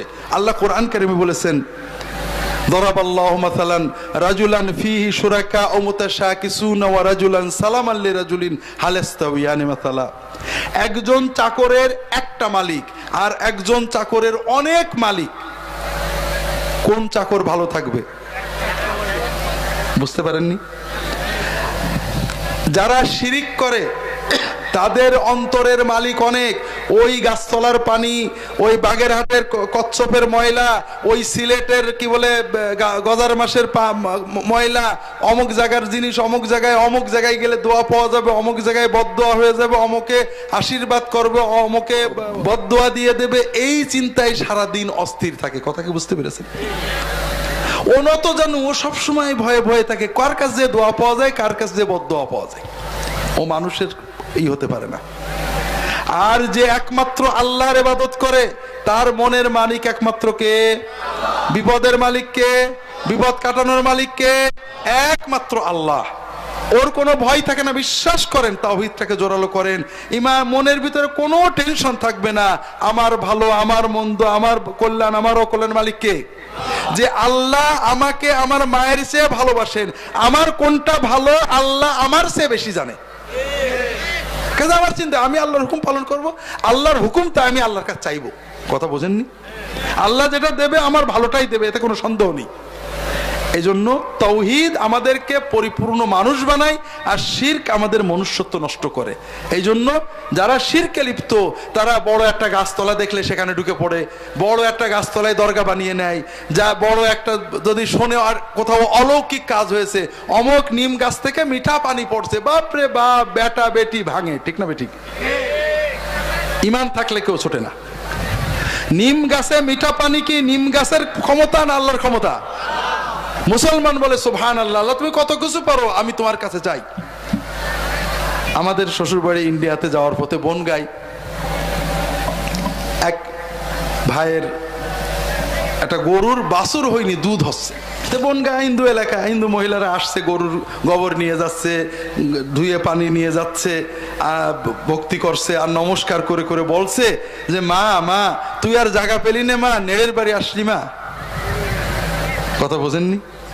কারণ তারা মনে করেন এই গরুর বাছুর হয়নি, দুধ হচ্ছে মানে গরুর ভিতরে দেবত্ব চলে আসছে, ঐশ্বরিক ক্ষমতা চলে আসছে। আর মুসলমান কি বলে? মুসলমান বলে সুবহানাল্লাহ, এই গরুর কিচ্ছু নেই, আল্লাহ দেশে ও গরু গরুই আছে, ও জবাই করে খেলে ওর গোশতই পাওয়া যাবে, আর কিছু পাওয়া যাবে না। আমার পীর সাহেবের কাছে এসে একজন বলছে যে এই মুরগিতে বাঘ দিচ্ছে হুজুর, কি করব? মুরগিতে কি করছে? মরগের মতো বাঘ দিচ্ছে, বলে তাড়াতাড়ি জবাই করে খেয়ে ফেলে যাও। আর এটা যদি কোনো শিরকপন্থী পাইতো, ওরে বাবা, লোক দেখার জন্য ভরে যেত, দেখা যেত মুরগির গু পর্যন্ত সাফ হয়ে গেছে। কথা বুঝেননি তো ভাই? এই জন্য শিরক মানে আপনি মুরগির গুয়ের চেয়ে অধম, আপনি মুরগির গু খান। মুসলমান আমি নিজে দেখেছি কচ্ছপের ময়লা মাখছে। লা হাওলা ওয়ালা কুওয়াতা ইল্লা বিল্লাহ। যে মুসলমানকে আল্লাহ তাওহীদ দিছিলেন, আপনার ভালো মন্দের মালিক কে? এই জন্য শিরক আপনার নিজের উপরে জুলুম, এবং শিরক সমাজের উপরে জুলুম। যে শিরক করে সে দুর্নীতি করে। কি জন্য? যে বিশ্বাস করে যে আমার আল্লাহর সামনে দাঁড়াতে হবে, কেউ আমাকে তরাই নিতে পারবে না, সে পাপ করতে পারে না। পাপ করলে তার অন্তর বাধা দেয়, আল্লাহ দেখছে। আর যে মনে করে আমার হুজুর, অমুক হুজুর বুজুর্গ, নবী, ঈসা মসি, উজায়ের, অমুক দেবতা আমার তরাই নেবে, সে অন্যায় করে আর হুজুরের হাদিয়া দেয় বলে হুজুর আমার তরাই নিয়ে যাবে।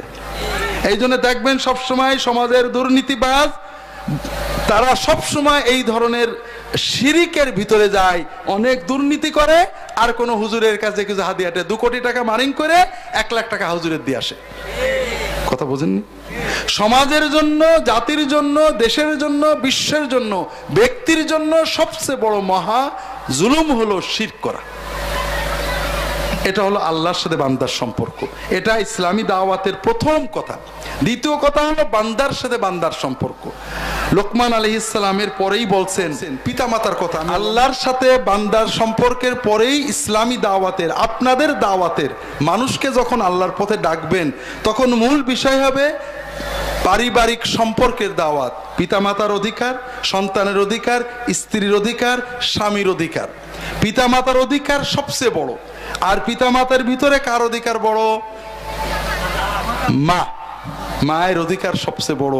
সূরা লোকমানে আল্লাহ বিস্তারিত বলেছেন মায়ের অধিকার, মায়ের খেদমত, পিতার খেদমত, এটা হলো সন্তানের সবচেয়ে বড় দায়িত্ব। আমাদের সকল দাওয়াতের এটা হবে ভিত্তি। দ্বিতীয় হলো সন্তানের প্রতি পিতার দায়িত্ব। তৃতীয় হলো স্বামী স্ত্রীর পারস্পরিক দায়িত্ব। আমার খুব কষ্ট লাগে, আমরা অনেক মানুষ আলেম, পীর সাহেবের মুরিদ, দিনদার, তবলিগ, জামাত ইসলাম, কিন্তু বউ মারে, বউকে গালি দেয়, এরকম মানুষ আছে না নেই? বন্ধু বান্ধবের সাথে খুব ভালো ব্যবহার করে, বউয়ের কাছে গেলে একেবারে মাশাআল্লাহ তাবারাকাল্লাহ শয়তানের মতো বাঘ হয়ে যায়, আছে নাকি? এ কোনো মুসলমানের দাঁতে পড়ে না। আল্লাহ রসুল সাল্লাল্লাহু আলাইহি ওয়াসাল্লাম এবং কোরআনে সবচেয়ে আগে পারিবারিক বিষয়গুলো দাওয়াত দেওয়া হয়েছে। সেটা কি? স্বামীর দায়িত্ব হলো পিতা স্ত্রীর প্রতি দুটো। একটা হলো স্ত্রীর সাথে ভালো ব্যবহার করা। স্ত্রীর সাথে ভালো ব্যবহার করার মানে কি? স্ত্রী সিনেমা দেখতে যাইতে চাইলেই তাড়াতাড়ি নিয়ে যাওয়া। স্ত্রী যদি বলে তোমার ভাই বোনের সাথে সম্পর্ক রেখো না, সঙ্গে সঙ্গে কাট অফ করে দেওয়া না। ভালো ব্যবহার মানে হলো স্ত্রী আপনার হাতে ঘা দিয়েছে, গাল দিয়েছে, খারাপ কথা বলেছে, কিন্তু আপনি কিছু না বলে সবর করে তার কষ্ট দেওয়া থেকে বিরত থেকেছেন, এটার নাম হলো ভালো ব্যবহার করা। আল্লাহ রসুল সাল্লাল্লাহু আলাইহি ওয়াসাল্লাম বলছেন আকমালুল মুমিনিনা ঈমানান আহসানুহুম খুলুকান ওয়া খিয়ারুহুম খিয়ারুহুম লিআহলিহি ওয়া আনা খায়রুকুম লিআহলি। মুমিনদের ভিতরে সেই শ্রেষ্ঠ মুমিন তার ঈমানি পরিপূর্ণ যে মানুষের সাথে ভালো ব্যবহার করে। আর ভালো মুসলমানদের ভিতরে শ্রেষ্ঠ হলো যে বাড়িতে যে বউয়ের সাথে, স্বামীর সাথে পারিবারিক জীবনে ভালো আচরণ করে। কেউ সুবহানাল্লাহ বলেনি। রাসূলুল্লাহ সাল্লাল্লাহু আলাইহি ওয়াসাল্লামের মডেল, রাসূলুল্লাহ সাল্লাল্লাহু আলাইহি ওয়াসাল্লাম স্ত্রী তার সাথে খারাপ আচরণ করেছেন, ডাক করেছেন, কষ্ট পেয়েছেন নবীজি। একবার করেছেন ভাই, একবার নবীজির স্ত্রী তারা নবীজির সাথে এত খারাপ আচরণ করছিলেন যে নবীজি মনে কষ্ট পেয়ে 4 মাস মসজিদে ছিলেন, বাড়ি আসেননি। কথা বোঝেননি? কিন্তু রাসূলুল্লাহ সাল্লাল্লাহু আলাইহি ওয়াসাল্লাম কষ্ট পেয়েছেন, মনে ব্যথা পেয়েছেন, মুখ কালো করে থেকেছেন, 4 মাস বাড়ি আসেননি, অনেক ঘটনা ঘটেছে, কিন্তু জীবনে কখনো রাগের মাথায়, স্ত্রী যখন রাগ করেছে ওই সময়ে রাগের মাথায় প্রতি রাগ করে কোনো বাজে কথা বলেননি, মায়ের ধরত দূরের কথা, গালি দিয়ে কোনো কথা বলেননি। আমি যদি একটা মিথ্যা গল্প বলতাম যে একজন বাতাস দিয়ে ভেসে যাচ্ছে, সবাই সুবহানাল্লাহ বলতো। আর মুহাম্মদ রাসূলুল্লাহ সাল্লাল্লাহু আলাইহি ওয়াসাল্লাম এত বড় মুজিজা বললাম, কেউ সুবহানাল্লাহ বললো না। বাঙালির ব্রেন পৌঁছে গেছে ভাই, মিছে কথা শুনলে খালি সুবহানাল্লাহ কোন। আকাশ দিয়ে উড়ে যাওয়া, ফু দিয়ে বোতল ফাটানো বড় কারামত না রাগের মাথায় নিজেকে কন্ট্রোল করা বড় কারামত? হ্যাঁ, ও ফু দিয়ে বোতল আকাশ দিয়ে উড়ে যেতে শয়তানও পারে, জিনও পারে, মুসলমানও পারে, কাফেরও পারে, ইবলিসও পারে, জাদুকরও পারে, ওলিল্লাহও পারে, কিন্তু নিজেকে রাগের মাথায় কন্ট্রোল করে মানুষের সাথে খারাপ ব্যবহার করা থেকে বিরত থাকা এ আল্লাহওয়ালা মানুষ ছাড়া পারে না। নবীজি আপনাকে মডেল দেখালেন, খিয়ারুকুম খিয়ারুকুম লিআহলিহি ওয়া আনা খায়রুকুম লিআহলি। আমি আমার পরিবারের সাথে সুন্দর আচরণ করি। কিভাবে? রাসূলুল্লাহ সাল্লাল্লাহু আলাইহি ওয়াসাল্লাম পরিবারের সাথে দুটো আচরণ করতেন। একটা হলো পরিবারের কোনো রাগ কষ্টে উনি প্রতি উত্তরে কোনো খারাপ আচরণ করতেন না, সবর করতেন, এড়িয়ে যেতেন, হাসি মুখে চলে যেতেন। কষ্ট পেলে বললাম 4 মাস একবার মসজিদে পড়ে থেকেছেন, কিন্তু রাগ করেননি, প্রতি উত্তরে গাল দেননি, মারধর তো অনেক পরের কথা। আমরা সবাই মাশাআল্লাহ দিন কায়েম করব, ইসলাম কায়েম করব, আরে নিজের পারিবারিক জীবনে ইসলামের কিছু করতে পারলাম না, সারা দুনিয়ায় করে বেড়াচ্ছি। আপনি কি পেরেছেন আপনার স্ত্রীর রাগ সহ্য করতে? যদি পারেন আরেকজনকে দাওয়াত দেন, আর নাইলে বোঝেন যে আপনি নিজের জীবন ইসলাম কায়েম হয়নি, ওই নিয়ে চিন্তা করে আপনার লাভ নেই, আগে নিজেরটা কায়েম করেন। এজন্য ভাইরা, আল্লাহ পারিবারিক দাওয়াত, ইসলামী দাওয়াতের অন্যতম বিষয় হলো পরিবার।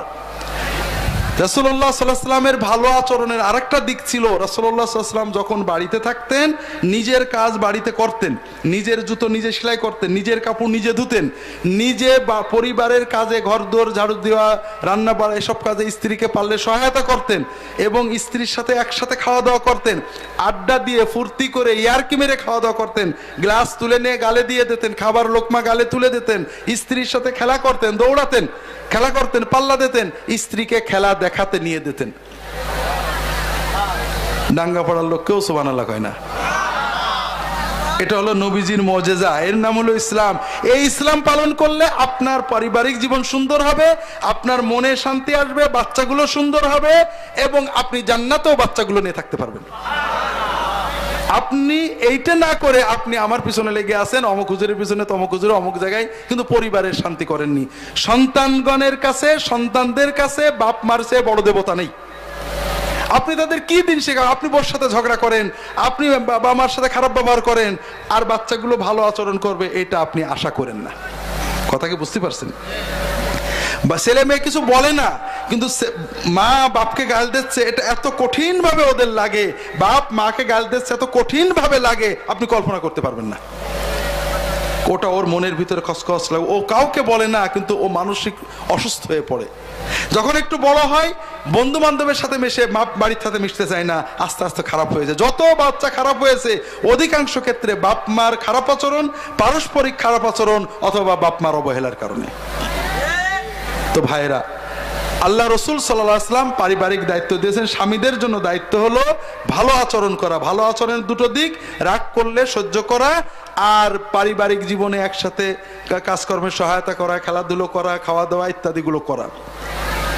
দ্বিতীয় হলো স্বামীর দায়িত্ব স্ত্রীকে সাধ্য মতো ভালো রাখা, সাধ্যের বাইরে নয়, কিন্তু আপনার ক্ষমতা আছে 1000 টাকার শাড়ি কেনার, আপনি কিনে দিলেন 200 টাকা, দুনিয়ার কেউ বুঝবে না, আল্লাহ ধরবে।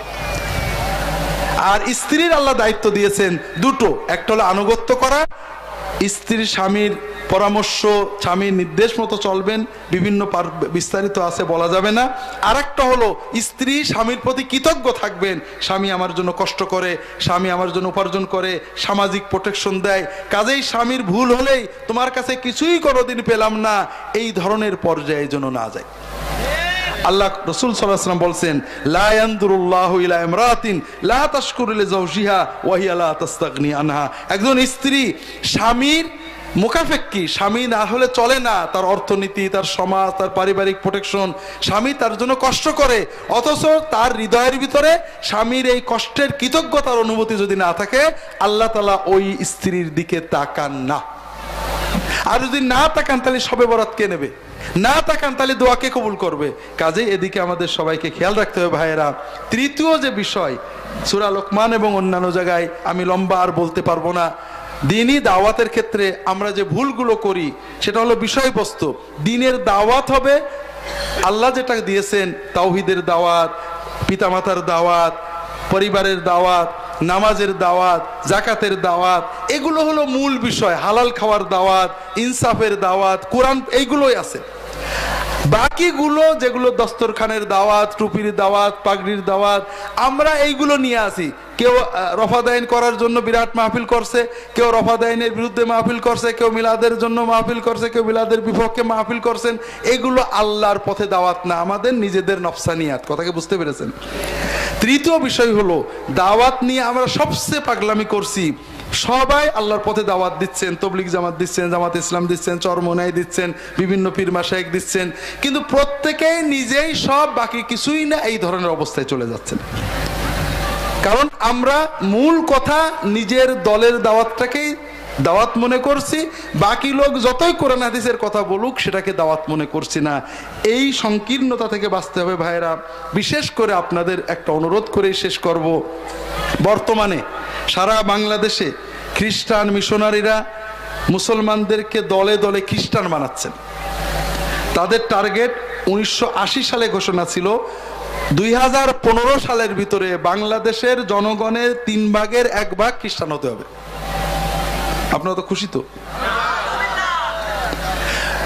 2015 এসে গেছে, পাগল হয়ে গেছে। ঢাকা থেকে ফোন আসছে, ইউরোপ থেকে সাদা চামড়ার বাংলা শিখা লোক দাঁড়ে দাঁড়ে ঘুরে বেড়াচ্ছে, খ্রিস্টানদের বই দিয়ে বেড়াচ্ছে, যীশু খ্রিস্ট তোমার মুক্তি দেবে নিয়ে। মিথ্যা, অপপ্রচার, জঘন্য সকল রকমের প্রতারণা দিয়ে তারা দাওয়াত দিচ্ছেন। আমরা তাদের খারাপ বলবো? আরে তারা তো তাদের দাওয়াত দিতে সেই 7 সমুদ্র 13 নদী পার হয়ে আসছে। আপনি কি করেছেন? আপনার বাড়ির পাশের বেনামাজি মানুষগুলোকে দাওয়াত দিয়েছেন? ডাকছেন তাদেরকে? আপনি নাকশিট কেন নামাজ পড়ে না? কোনোদিন বলেছেন ওকে নামাজ পড়তে? কোনোদিন মসজিদে বলেছেন? আপনি বলেননি, আপনি দিনকে বুঝাননি। বললে কি বলেছেন? ওই নামাজ রোজা করে যতই করো হবে না, যতক্ষণ না আমাদের দলের ভিতর দিয়ে যাও ও কিচ্ছু হবে না। দিনটাকে আরো কঠিন করে দিয়েছেন। আল্লাহ রাসূল সাল্লাল্লাহু আলাইহি ওয়াসাল্লাম সাহাবীদেরকে পাঠিয়েছেন, দিনের দাওয়াত দিতে বেরিয়ে যাও। বাশশিরু ওয়ালা তুনাফিরু, ইয়াসসিরু ওয়ালা তুআসসিরু। মানুষদেরকে সুসংবাদ দেবে, কাউকে নিরাশ করো না, ভয় দেখাবে না।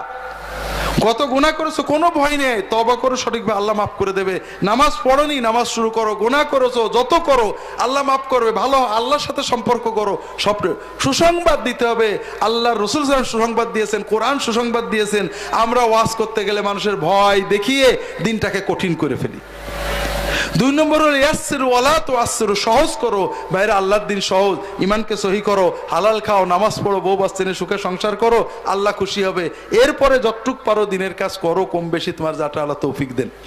কিন্তু আমরা বলছি না, তুমি যত কিছুই করো হবে না যতক্ষণ না আমার এই দলে ঢোকো। এই ধরনের বাড়াবাড়িগুলো পরিত্যাগ করতে হবে। সবাই নিয়ত করি ভাইরা, আগামী বছর যখন ডাঙ্গাপাড়া আসবো, আপনারা প্রত্যেকে যদি প্রতি মাসে 10 দিনে একটা লোককে মসজিদে নেন, তাহলে মাসে কয়টা হয়?